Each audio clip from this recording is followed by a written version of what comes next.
السلام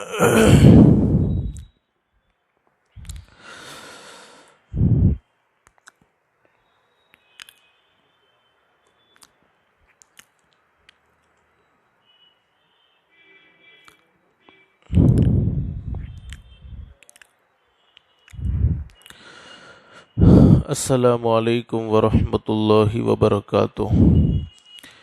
الحمد للہ نحمده ونستعینه ونستغفره ونؤمن به ونتوکل علیہ ونعوذ باللہ من شرور انفسنا ومن سیئات اعمالنا من يهده الله فلا مضل له ومن يضلله فلا هادي له ونشهد أن لا إله إلا الله وحده لا شريك له ونشهد أن سيدنا ومولانا محمدا عبده ورسوله صلی اللہ تعالی علیہ وعلى آلہ وأصحابہ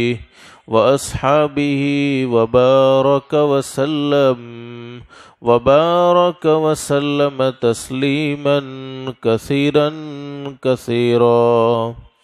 اما بعد فاعوذ باللہ من الشیطان الرجیم، بسم اللہ الرحمن الرحیم، وَإِنَّكَ لَعَلَى خُلُقٍ عَظِيمٍ۔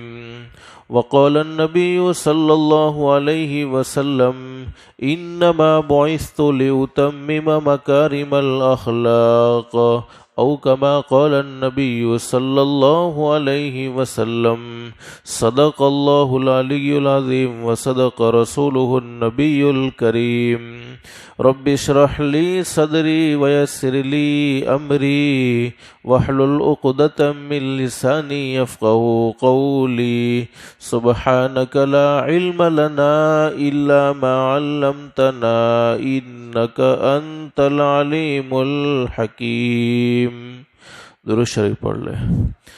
اللهم صل على محمد وعلى آل محمد كما صليت على إبراهيم وعلى آل إبراهيم إنك حميد مجيد۔ اللهم بارك على محمد وعلى آل محمد كما باركت على إبراهيم وعلى آل إبراهيم إنك حميد مجيد۔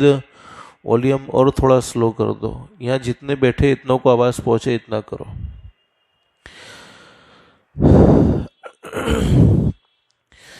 گرامی قدر علماء کرام، بزرگان محترم اور میرے پیارے دوستو، اللہ کا ہم سب پر بہت بڑا احسان اور بہت بڑا کرم ہے کہ اللہ نے ہم سب کو تھوڑی دیر کے لیے اپنے گھر میں یعنی مسجد میں جمع فرمایا۔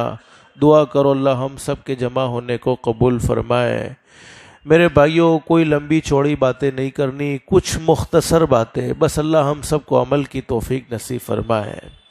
اصل سننا اور سنانا تو زندگی میں بہت سی مرتبہ ہوتا ہے، نہیں ہوتا تو زندگی میں عمل نہیں ہوتا، اور عمل کی ضرورت ہے۔ اللہ ہم سب کو دل سے دعا کر لو اللہ ہم سب کو عمل کی بھی توفیق نصیب فرمائے۔ اور قرآن کریم میں اللہ پاک اس بات کو بیان فرماتے ہیں کہ دنیا کی مختصر سی زندگی میں اگر ہم اللہ کے قرآن کی باتوں کو سنیں گے، حضرت اقدس نبی کریم صلی اللہ علیہ وسلم کی مبارک باتوں کو سنیں گے اور اس پر عمل کریں گے، تو عمل کرنے پر اللہ کی طرف سے انعام کیا ملے گا؟ اللہ خود قرآن کریم میں فرماتے ہیں، اللہ فرماتے فبشر عباد، میرے بندوں کو خوشخبری سنا دو۔ کون سے بندے؟ فرمایا الذین یستمعون القول فیتبعون احسنہ، اللہ فرماتے میرے وہ بندے جو قرآن و حدیث کی باتوں کو دھیان سے سنتے ہیں، توجہ سے سنتے ہیں اور اس پر عمل کرتے ہیں، فرماتے عمل کرنے پر انعام کیا ملے گا؟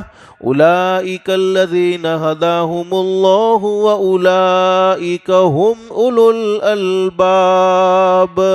اللہ فرماتے میرے بندو تمہارے زمین پر عمل کرنے میں دیر ہو سکتی ہے، لیکن میرے آسمان پر ہدایت کا فیصلہ کرنے میں دیر نہیں ہو سکتی ہے۔ اگر ہم زمین پر عمل کی نیت کریں گے انشاءاللہ تو اللہ کی ذات عالی سے امید ہے اللہ آسمان پر ہمارے لیے ہدایت کے فیصلے کرے گا۔ اللہ ہم سب کو ہدایت کی دولت سے بھی مالا مال فرمائے۔ دنیا کی مختصر سی زندگی میں انسان کو سب کچھ مل جائے، ابھی بھی آواز بہت زیادہ ہے، تھوڑا والیوم یہ ایکو بھی کم کر دو، چونکہ اپنے کوئی نعت نظم پڑھنی نہیں ہے، سیدھی سادھی باتیں کرنی ہے۔ اللہ ہم سب کو عمل کی توفیق نصیب فرمائے۔ دنیا کی مختصر سی زندگی میں انسان کو سب کچھ مل جائے لیکن ہدایت نہ ملے، اعمال صالحہ کی توفیق نہ ملے، اس انسان کی دنیا کی زندگی بیکار ہے، اور جس کی دنیا کی زندگی اللہ کو ناراض کر کے بیکار ہو گئی، اللہ حفاظت فرمائے، اللہ حفاظت فرمائے، اس کی آخرت کی زندگی کبھی درست نہیں ہو سکتی ہے۔ اللہ سے دل سے دعا کر لو اللہ ہماری دنیا بھی بہتر سے بہتر بنائے اور آخرت بھی بہتر سے بہتر بنائے۔ میں نے آپ سے کہا کہ کوئی لمبی چوڑی باتیں نہیں کرنی، کچھ مختصر باتیں، اور یہ بات میں سچ کہہ رہا ہوں، ویسا نہیں کہ کہہ رہا ہوں مختصر کا اور کروں گا لمبی۔ بس اللہ پاک ہم سب کو توجہ کے ساتھ سننے اور اس پر عمل کرنے کی توفیق نصیب فرمائے۔ ایک حدیث پاک سے اپنی بات کو شروع کرتا ہوں، اللہ سب سے پہلے مجھے پھر آپ کو عمل کی توفیق نصیب فرمائے۔ حدیث شریف میں موجود ہے کہ ایک مرتبہ حضرت اقدس نبی کریم صلی اللہ علیہ وسلم بہت خوش ہیں، اور آپ اندازہ لگاؤ کہ جب ہمارے نبی خوش ہوں گے تو اللہ کتنا خوش ہوتا ہوگا، اس لیے کہ جس کے صدقے میں اللہ نے پوری کائنات کو سجایا ہے، جس کے صدقے میں اللہ نے پوری کائنات کو بنایا ہے، حضرت نبی کریم صلی اللہ علیہ وسلم کے ساتھ زندگی گزارنے والی عورت کون؟ اما عائشہ صدیقہ رضی اللہ تعالیٰ عنہا۔ ہمارے نبی حضرت محمد الرسول اللہ صلی اللہ علیہ وسلم خوش ہیں، اور خوش ہو کر اپنی بیوی یعنی اما عائشہ صدیقہ رضی اللہ تعالیٰ عنہا سے ہمارے نبی نے فرمایا، عائشہ آج میں خوش ہوں، آج میں خوش ہوں، تو جو سوال مجھ سے کرنا چاہتی ہے کر لے، اللہ کے فضل و کرم سے میں تجھے عطا کرنے والا ہوں۔ کون کہہ رہا ہے؟ حضرت نبی کریم صلی اللہ علیہ وسلم کس سے؟ اما عائشہ صدیقہ رضی اللہ تعالیٰ عنہا، اما عائشہ صدیقہ رضی اللہ تعالی عنہا سے۔ اب میں آپ سے پوچھتا ہوں کہ اگر ہم اپنی بیوی کو یوں کہہ دیوے کہ آج ہوں بہو خوش چھو، تارے جے مانگو ہوئے مانگی لے، تارے جے سوال کرو ہوئے کری لے، تو آپ ناراض نہ ہونا۔ صورت والو ہماری بیویوں کے کیا جواب ہوں گے جانتے ہو نا؟ کوئی کہے گی وہ میرے کپڑے پرانے ہو گئے ہو، اس کو ذرا نئے لانے کے، تم خوش ہو نا آج؟ ایسے تو کتنے دن سے کہنے کا سوچ رہی تھی لیکن کوئی کہنے کا موقع تھا نہیں، لیکن آج اپنے خود ہی پوچھا ہے تو پھر میں کہہ دیتی ہوں۔ نہیں، میں غلط تو نہیں کہہ رہا، چونکہ ہمارا مزاج ہے، دنیا کی محبت غالب آ چکی ہے۔ اگر ہم اپنی بیوی کو یوں کہہ دے کہ تجھے جو مانگنا ہے مانگ لے، تو کہ ہاں وہ میری چوڑیاں گم ہو گئی ہے، وہ میرے چپل گم ہو گئے ہیں، وہ روزانہ کہنا چاہتی تھی لیکن آپ کا وہ موڈ ذرا سمجھ میں نہیں آتا تھا، اور آج خود کہہ رہے تو مانگنے میں کوئی مسئلہ بھی نہیں ہے۔ لیکن حضرت نبی کریم صلی اللہ علیہ وسلم کے ساتھ زندگی گزارنے والی عورت اما عائشہ صدیقہ رضی اللہ تعالیٰ عنہ فرماتی ہے، میرے محبوب آپ نے کتنی بڑی بات کہہ دی ہے۔ چونکہ محبوب سے مانگنا ہے تو کوئی چھوٹی موٹی چیز تھوڑی مانگنی ہے، بہت بڑی چیز مانگنی ہے۔ لیکن اما عائشہ صدیقہ رضی اللہ تعالیٰ عنہ بڑی سمجھدار عورت تھی، بڑی سمجھدار عورت تھی۔ علماء فرماتے وہ شان والی عورت تھی، اللہ پاک نے وہ علم میں، وہ عمل میں مقام اور مرتبہ نصیب فرمایا تھا کہ صحابہ کرام کو کوئی بات سمجھ میں نہ آتی تھی تو پردے میں آ کر اما عائشہ صدیقہ رضی اللہ تعالیٰ عنہ سے پوچھ لیتے تھے۔ اما عائشہ نے کیا فرمایا؟ میرے محبوب چھوڑوں گی نہیں، مانگوں گی ضرور، لیکن اگر آپ کہیں تو میں اپنے ابا سے مشورہ کر لوں۔ اور ابا کون ہے؟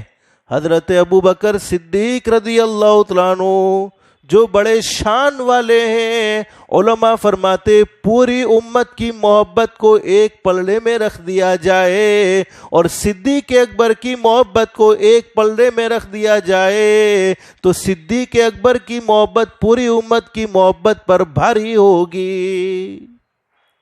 ہمارے نبی نے فرمایا جا عائشہ اپنے ابا سے مشورہ کر لے، تجھے جو مانگنا ہے مانگ لے، آج میں اللہ کے فضل و کرم سے نصیب کرنے والا ہوں۔ اما عائشہ فرماتی چھوڑوں گی نہیں، اپنے ابا سے مشورے کی اجازت ہمارے آقا حضرت محمد رسول اللہ صلی اللہ علیہ وسلم نے فرمایا عائشہ جاؤ اپنے ابا سے مشورہ کر لو۔ اب اما عائشہ صدیقہ رضی اللہ تعالیٰ عنہ حضرت نبی کریم صلی اللہ علیہ وسلم کی اجازت لے کر کس کے پاس گئی؟ اپنے ابا حضرت ابو بکر صدیق رضی اللہ تعالیٰ عنہ کے پاس، اور فرمایا ابا آج تو میرے نبی بہت خوش ہے۔ آپ ذرا تصور کرو کہ جب اما عائشہ نے یہ بات کہی ہوگی کہ میرے نبی خوش ہے تو حضرت ابو بکر صدیق بھی کتنے خوش ہوئے ہوں گے رضی اللہ عنہ، اس لیے کہ حضرت صدیق اکبر رضی اللہ عنہ کی تو چاہت ہی یہ تھی میرے محبوب پر آنچ نہیں آنی چاہیے، میرے محبوب کو کوئی تکلیف نہ پہنچنی چاہیے۔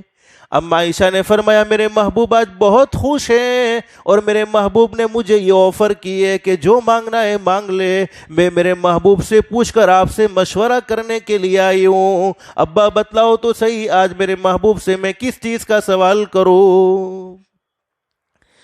اگر ہماری بیوی اس کے ابا کو یوں کہے کہ ابا آج تو میرے شوہر بہت خوش ہے اور میرے شوہر نے یہ بات کہی ہے کہ تجھے جو مانگنا ہے مانگ لے، تو میں آپ سے پوچھتا ہوں کہ ہمارے خسر صاحب ہمارے سسر صاحب کے کیا مشورے ہوں گے؟ بیٹی پیلی فلانی زمین چھے نے یہ طرح نام پر کراوی لے، وہ فلانا مکان ہے نا وہ تیرے نام پر ہو جانا چاہیے، چونکہ آج تو تیرے شوہر خوش ہے نا، خوش ہو کر نہیں، میں غلط تو نہیں کہتا، اگر ہم اپنی بیوی کو یوں کہہ دے کہ جا تو تیرے ابا کو پوچھ کے آ کہ آج میں تجھے کچھ دینا چاہتا ہوں، تو اپنے ابا سے مشورہ کرنا چاہتی ہو تو کر لے، تو جواب کیا ہوگا؟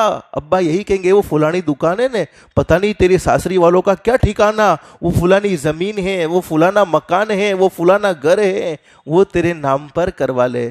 اچھا صورت والوں، امام صاحب میں غلط تو نہیں کہتا نا؟ چونکہ ہمارے دل میں دنیا غالب آ گئی، آخرت کا استحضار دلوں سے نکل گیا، لیکن حضرت ابو بکر صدیق رضی اللہ تعالیٰ عنہ نے جب اپنی بیٹی کی یہ بات کو سنا تو فرمایا بیٹی میرے محبوب نے اتنی بڑی بات کہہ دی ہے، میرے محبوب نے ایسی پیاری بات کہی ہے، جاؤ میرے محبوب سے مانگ لو، چھوڑنا نہیں ہے، میرے محبوب سے سوال کر لو۔ بیٹی پوچھتی ابا بتلاؤ تو صحیح کیا مانگو؟ حضرت نبی کریم صلی اللہ علیہ وسلم کے ساتھ زندگی گزارنے والی اما عائشہ اور بیٹی حضرت ابو بکر صدیق رضی اللہ تعالیٰ عنہ کی، حضرت ابو بکر صدیق رضی اللہ تعالیٰ عنہ نے فرمایا بیٹی جاؤ اپنے نبی سے جا کر کہو کہ جس وقت اللہ نے آپ کو اپنا مہمان بنایا، رجب کے مہینے میں معلوم ہے نا آپ کو سفر معراج پیش آیا، اس میں ہمارے نبی مہمان تھے، جس وقت اللہ نے آپ کو اپنا مہمان بنایا اس وقت آپ کے اور اللہ کے درمیان میں بہت ساری راز و نیاز کی باتیں ہوئی تھی، ان باتوں میں سے کوئی ایک بات بتلا دو۔ مانگا ہے تب بھی علم مانگا ہے، دنیا نہیں مانگی، اس لیے کہ یقین ہے دنیا کی دولت ختم ہونے والی ہے لیکن علم ختم ہونے والا نہیں ہے۔ اب حضرت عائشہ صدیقہ رضی اللہ تعالیٰ عنہ حضرت نبی کریم صلی اللہ علیہ وسلم کے پاس آئی اور فرمایا میرے محبوب آپ نے مجھ سے وعدہ کیا ہے نا، آپ دو گے نا؟ ہمارے نبی نے فرمایا ہاں عائشہ میں کہہ رہا ہوں نا، تو جو مانگنا چاہتی ہے مانگ لے میں دے دوں گا۔ اب اما عائشہ نے فرمایا میرے محبوب جس وقت آپ اللہ کے مہمان بنے تھے اس وقت آپ کے اور اللہ کے درمیان بہت ساری راز و نیاز کی باتیں ہوئی تھی، ان راز و نیاز کی باتوں میں سے کوئی ایک بات بتلا دو۔ حدیث شریف میں لکھا ہے کہ حضرت نبی کریم صلی اللہ علیہ وسلم کی آنکھوں میں آنسو ہے۔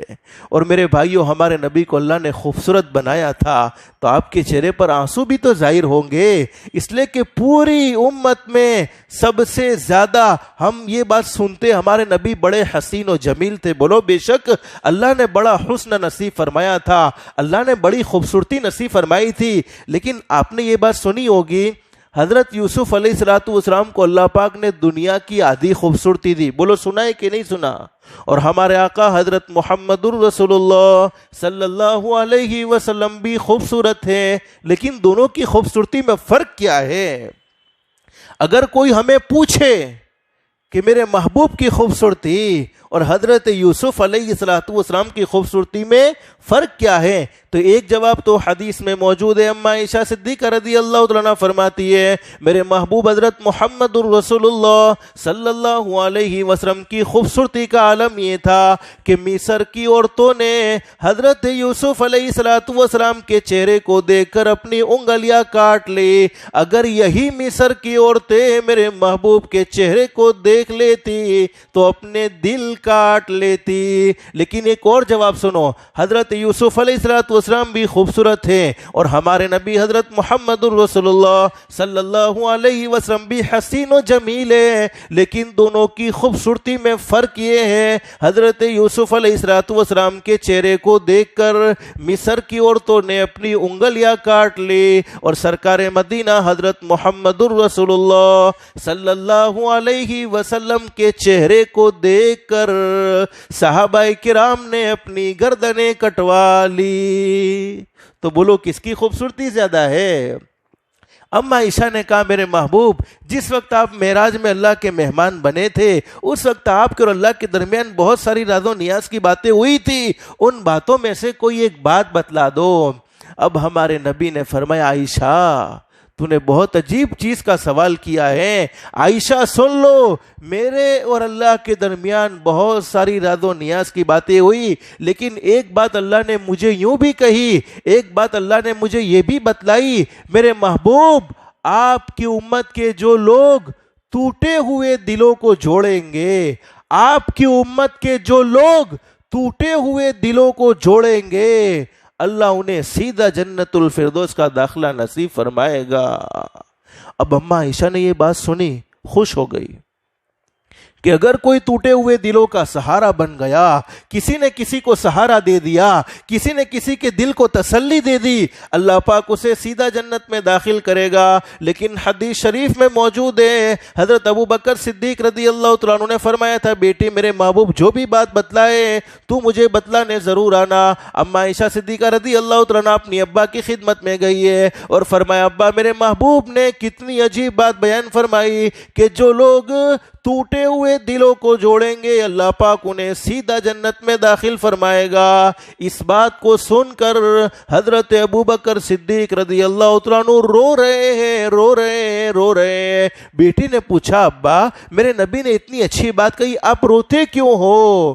حضرت ابو بکر صدیق رضی اللہ تعالیٰ عنہ سے زیادہ سمجھدار کون ہوگا؟ محمد عربی کی باتوں کو زیادہ سمجھنے والا حضرت ابو بکر صدیق رضی اللہ تعالیٰ عنہ سے زیادہ کوئی نہیں تھا۔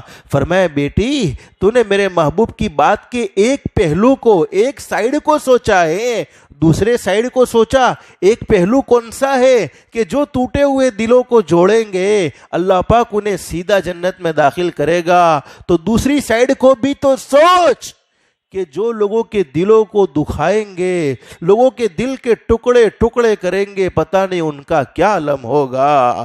میں روتا اس لیے ہوں کہ میری ذات سے کسی کا دل تو نہیں ٹوٹا، میری ذات سے کسی کو تکلیف تو نہیں پہنچی۔ میرے پیاروں جس کے لیے جنت کے دروازے انتظار میں ہوں گے ایسے آدمی کو اپنے بارے میں اس بات کا فکر لاحق ہے کہ میں اس بات سے پریشان ہوں کہ میری ذات سے کسی کو دکھ تو نہیں پہنچا، میری ذات سے کسی کے دل کو ٹھیس تو نہیں پہنچی۔ اور آج ہم اپنی زندگی کو دیکھیں کہ ہمارے عمل سے کتنوں کو راحت پہنچی ہے اور کتنوں کو دکھ پہنچا ہے۔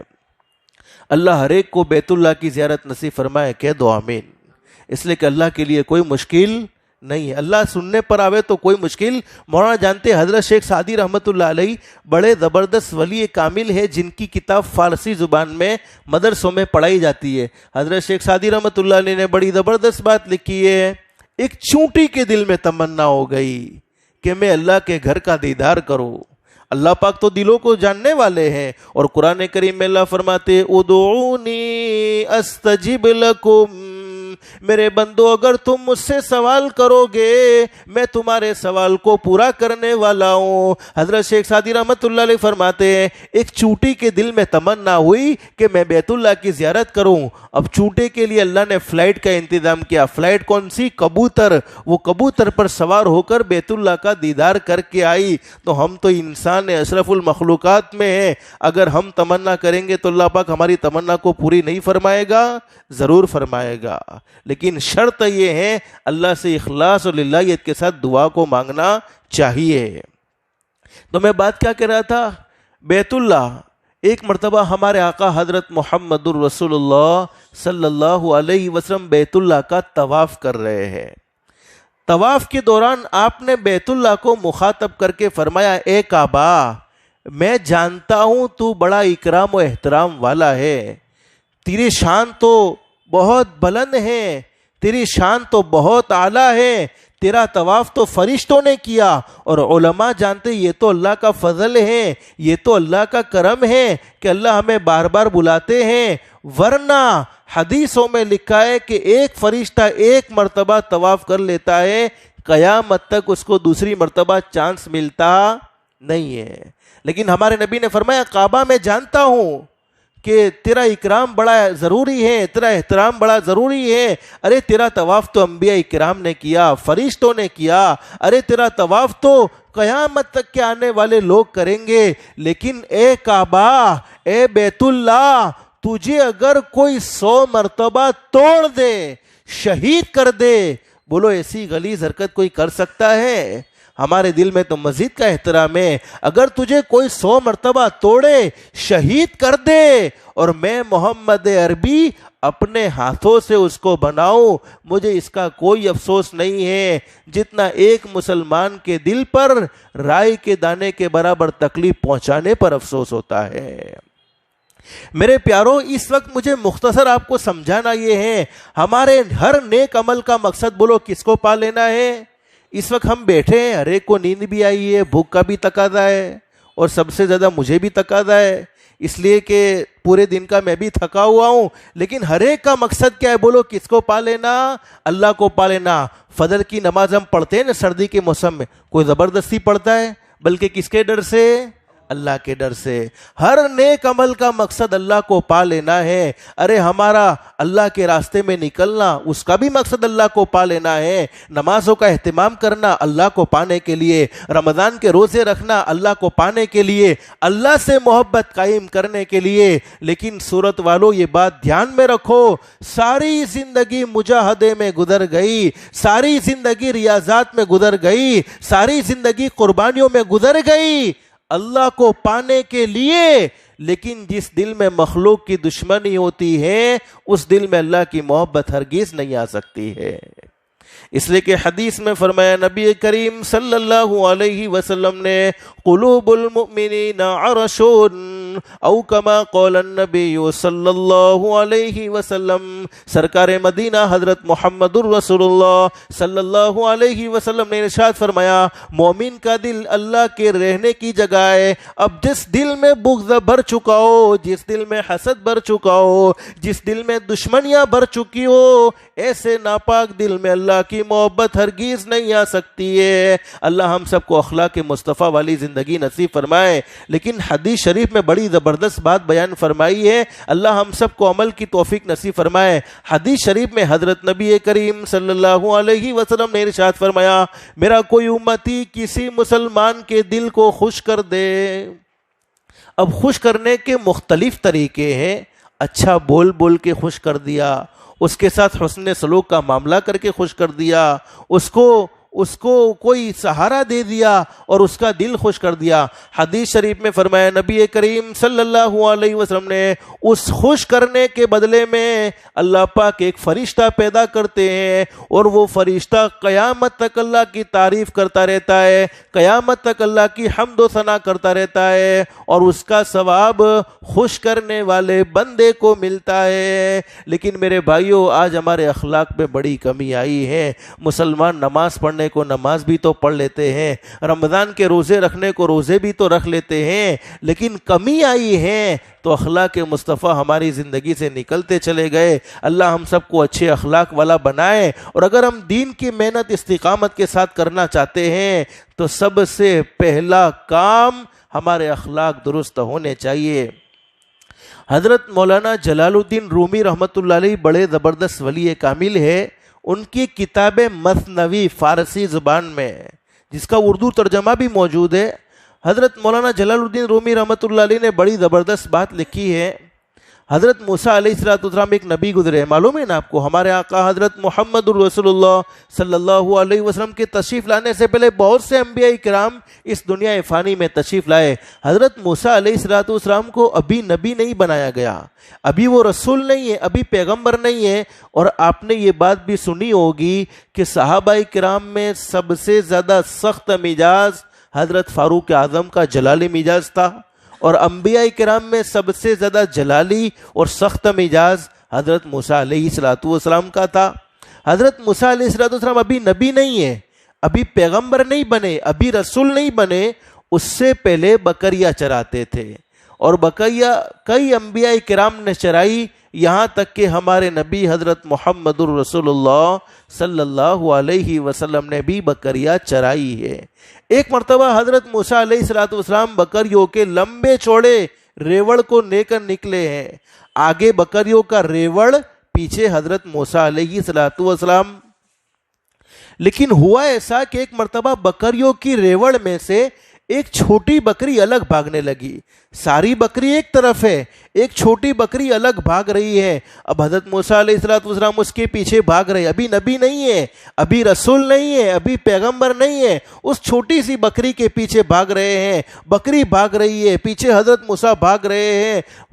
سارے لوگ دیکھ رہے ہیں کہ موسیٰ تو بڑے جلالی ہیں، بڑے غصے والے ہیں، ابھی بکری ہاتھ میں آئے گی، اس کے دو ٹکڑے کریں گے اور سارا معاملہ فنش کر دیں گے، سارا معاملہ ختم کر دیں گے۔ لیکن حضرت مولانا جلال الدین رومی رحمۃ اللہ علیہ لکھتے ہیں کہ حضرت موسیٰ علیہ السلام اس چھوٹی سی بکری کو پکڑنے کے لیے کانٹوں پر دوڑ رہے ہیں۔ آپ اندازہ لگاؤ کیسا غصہ آیا ہوگا۔ بکری بھاگتی گئی، پیچھے حضرت موسیٰ علیہ السلام دوڑتے گئے، آخر بکری تھک کر ایک جگہ پر ٹھہری، اور حضرت موسیٰ علیہ السلام نے بکری کو پکڑا اور اپنے سینے سے لگایا اور کہا کہ چھوٹی سی مخلوق، کم سے کم تو نے مجھ پر رحم نہ کیا، اپنے آپ پر تو رحم کر لیا ہوتا۔ کم سے کم تو نے مجھ پر رحم نہ کیا، اپنے آپ پر تو رحم کر لیا ہوتا۔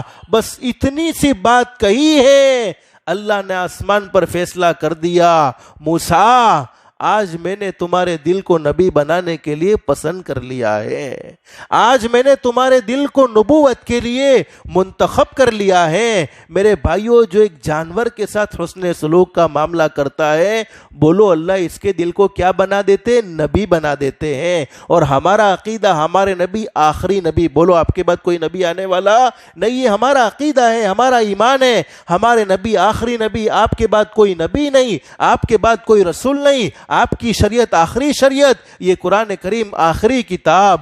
تو ایک انسان کسی جانور کے ساتھ حسن سلوک کا معاملہ کرتا ہے، اچھائی کا معاملہ کرتا ہے، اللہ اس کے دل کو نبی بنا دیتے ہیں۔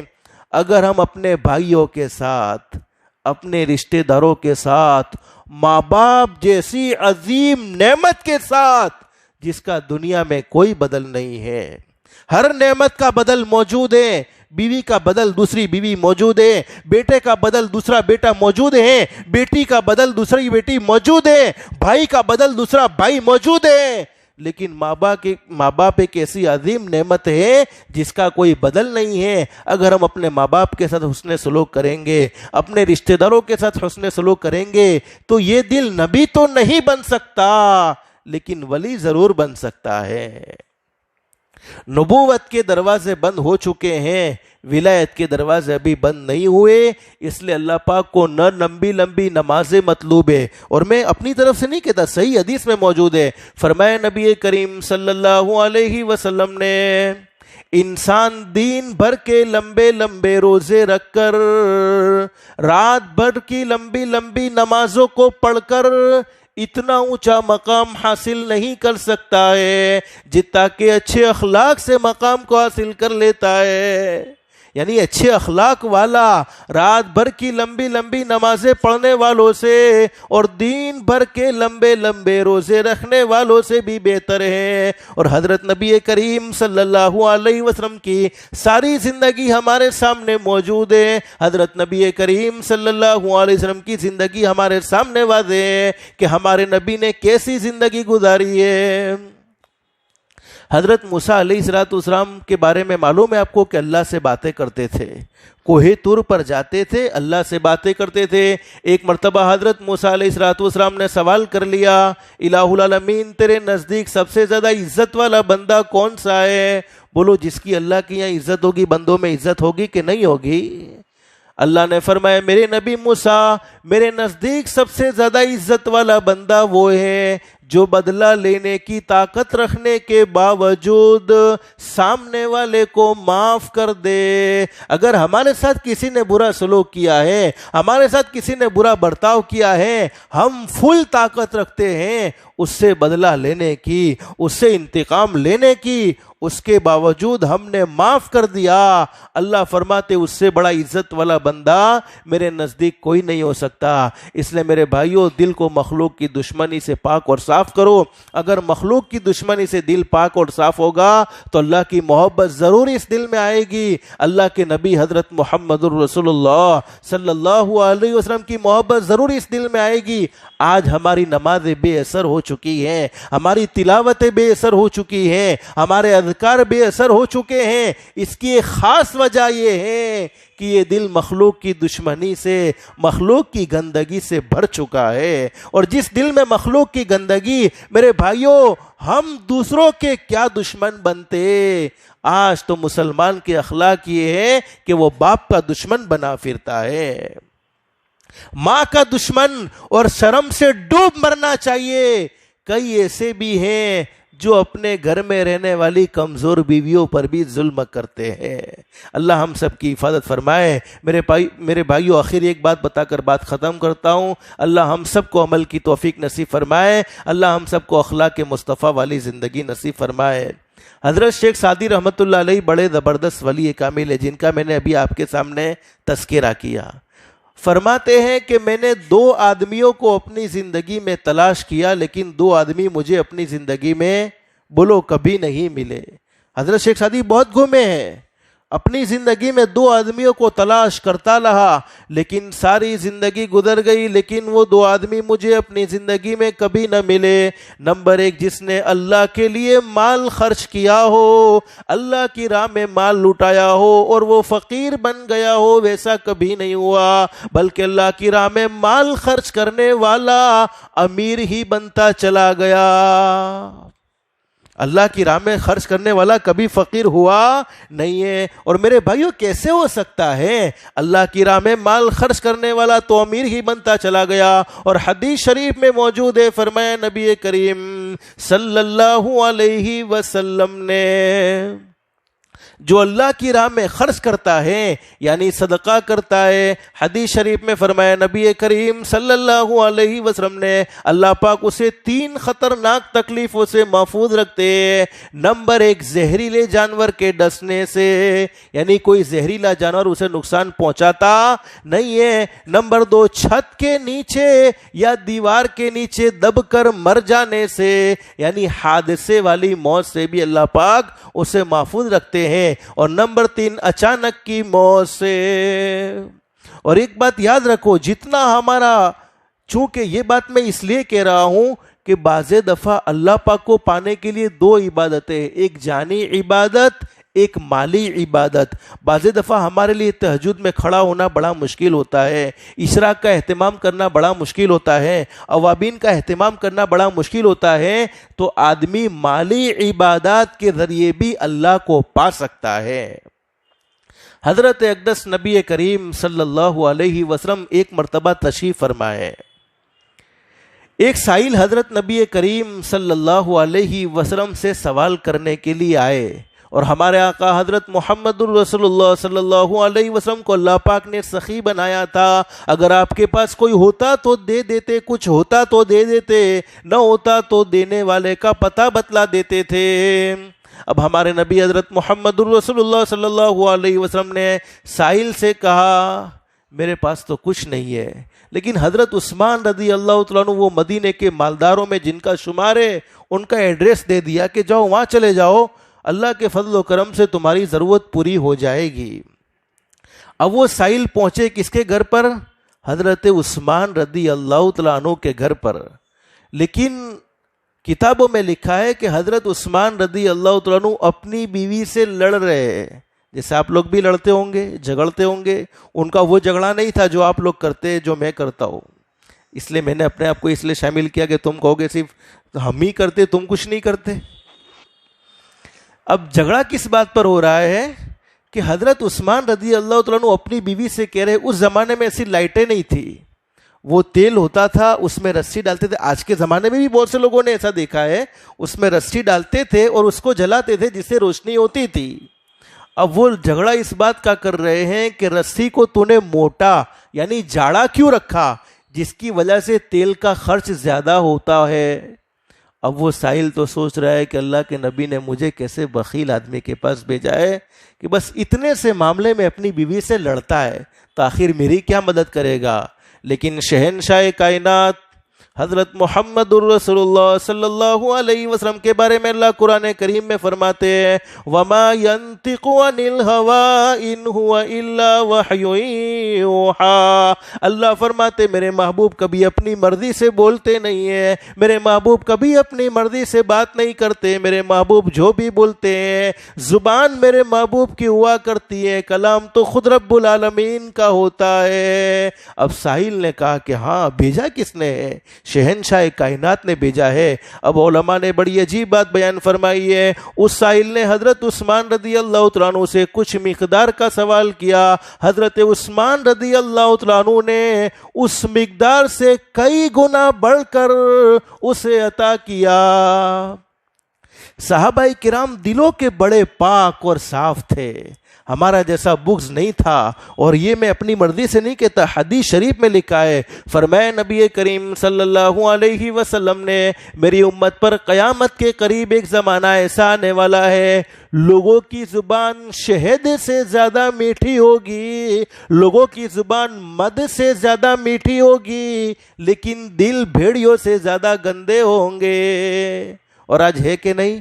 تم نے مڑی نے بہو خوشی تھی، કેટલા ટાઈમથી તમારી મુલાકાત માટે તરસતો તો آج تمہارا ملاقات થઈ گئی، دل خوش થઈ گئو. یہ ظاہر مل کر یہ بات کہتا ہے، اور تھوڑا سا دور ہوا پھر وہ غیبت، پھر وہ چگلی، پھر وہ حسد، پھر وہ جلن کی آگ بھڑکتی ہے، اور اس قدر بھڑکتی ہے کہ اس کے زندگی کے سارے نیک اعمال کو جلا کر رکھ دیتی ہے.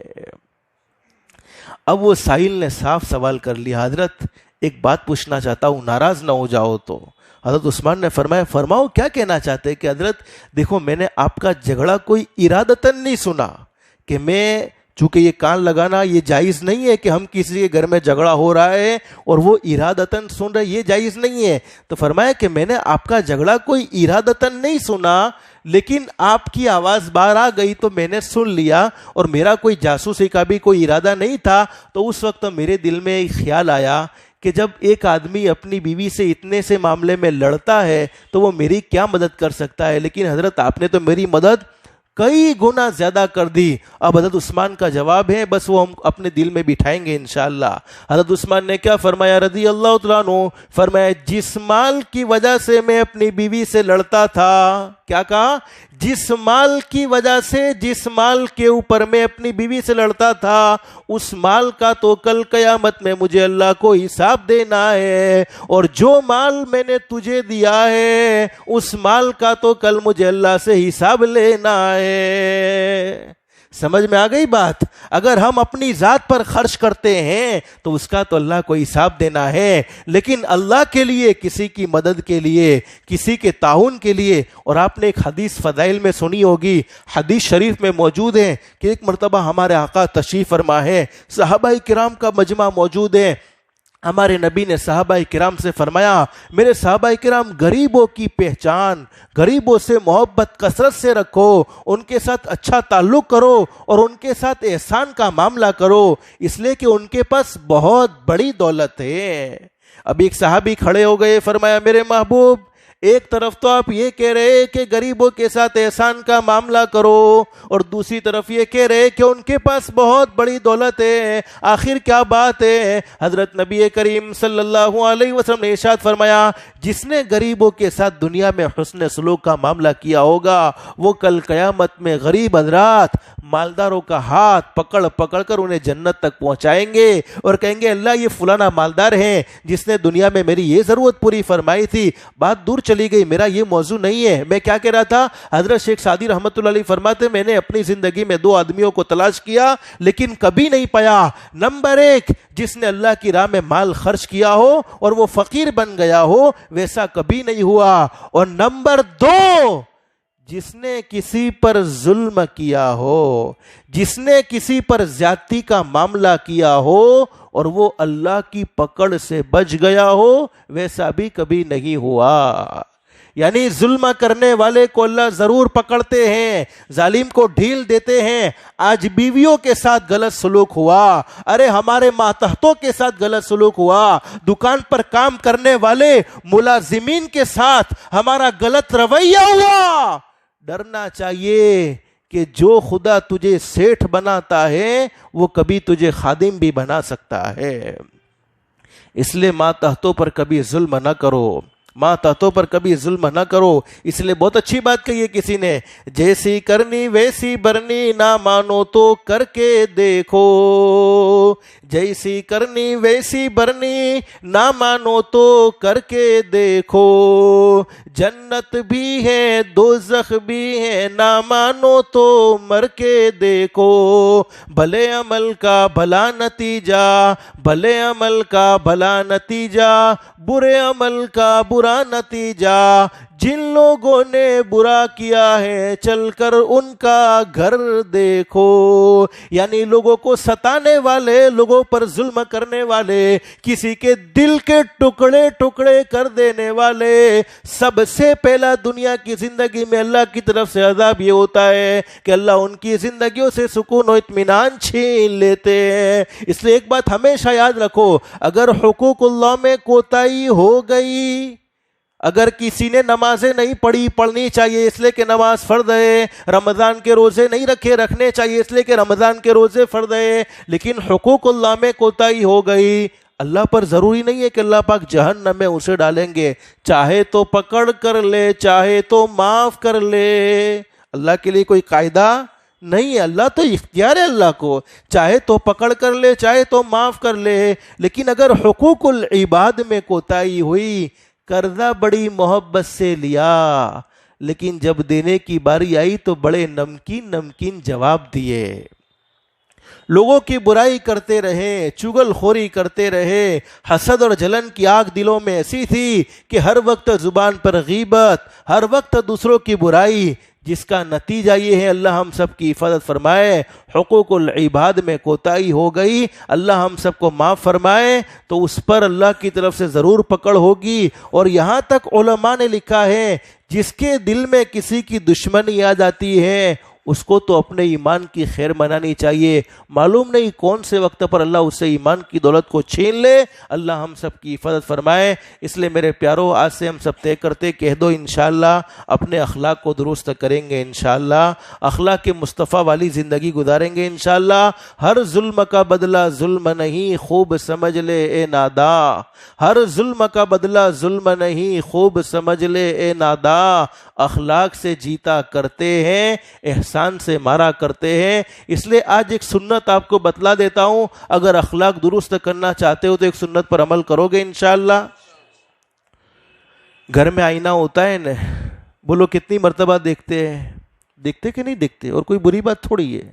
حدیث شریف میں دعا سکھلائی ہے, بہت سی مرتبہ دیکھتے ہیں نا. حالانکہ صفائی کس کی ہونی چاہیے تھی؟ دل کی. لیکن ہم کرتے کس کی؟ آئینے کی.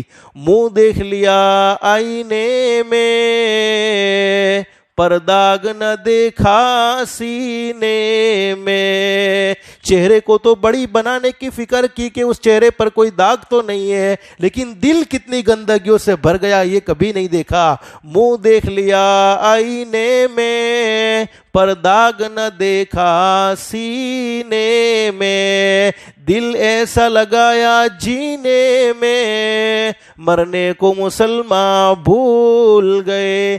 آئینے کو دیکھ کر ایک دعا کا خاص طور پر اہتمام کرنا ہے. کرو گے انشاءاللہ. وہ دعا ہر ایک کو یاد ہے, یاد ہر ایک کو ہے, لیکن سنت سمجھ کر اس پر عمل کرنے کی ضرورت ہے. اگر ایک سنت کو آپ نے زندہ کر لیا انشاءاللہ, اللہ کی ذات علی سے امید ہے اللہ پاک ہمارے دلوں میں اور بھی سنتوں کی محبت ڈالتا چلا جائے گا. حدیث شریف میں ایک دعا بتلائی حضرت نبی کریم صلی اللہ علیہ وسلم نے, اللہم انت حسنت خلقی فحسن خلقی. بس یہ چھوٹی سی دعا ہے, اللہم انت حسنت, یا اللہم حسنت خلقی فحسن خلقی, جس کا مطلب بھی یہی ہے اللہ تو نے میری صورت کو اچھا بنایا, تو میری سیرت کو یعنی میرے اخلاق کو بھی اچھا بنا دے. تو یہ کوئی معمولی دعا نہیں ہے, بلکہ آئینے میں جب جب ہم دیکھیں گے اور اس دعا کو سنت سمجھ کر پڑھیں گے, اللہ کی ذات علی سے امید ہے اللہ ہمیں ایسا سچا پکا مسلمان بنائے گا کہ ہماری ذات سے کسی کو دکھ نہیں پہنچے گا انشاءاللہ, ہماری ذات سے کسی کو تکلیف نہیں پہنچے گی. اس لیے اللہ سے دل سے دعا کر لو, اللہ ہمیں ظالم بننے سے بھی محفوظ فرمائے اور مظلوم بننے سے بھی محفوظ فرمائے. اللہ ہم سب کو اخلاق کے مصطفیٰ والی زندگی نصیب فرمائے. اللہ کے احکام کے مطابق حضرت نبی کریم صلی اللہ علیہ وسلم کے طریقے کے مطابق زندگی گزارنے کی توفیق و سعادت نصیب فرمائے. آمین یا رب العالمین. وآخر دعوانا ان الحمدللہ رب العالمین.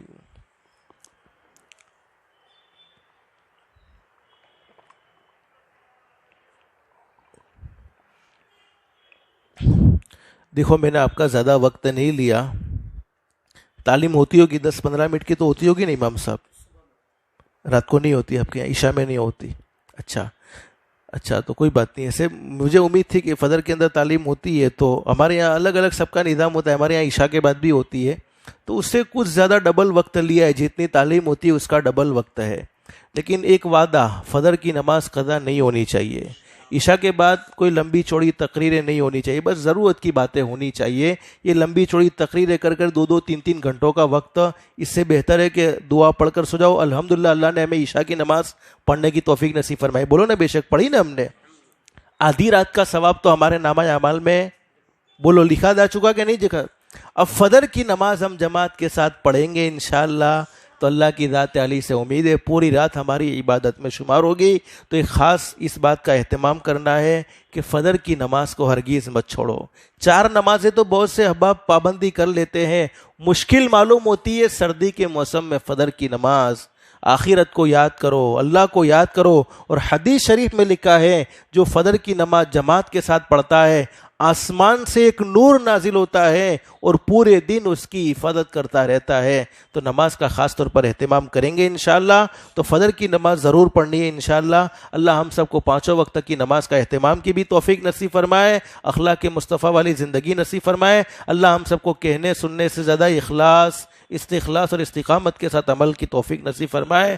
آمین یا رب العالمین. وآخر دعوانا الحمدللہ رب العالمین. مختصر دعا کر لیتے ہیں. اللهم لك الحمد كما أنت أهل فصل وسلم على سيدنا محمد كما أنت أهل وفل بنا ما أنت أهل فإنك أهل التقوى وأهل المغفرة لا إله إلا أنت سبحانك إنا كنا من الظالمين وإلهكم إله واحد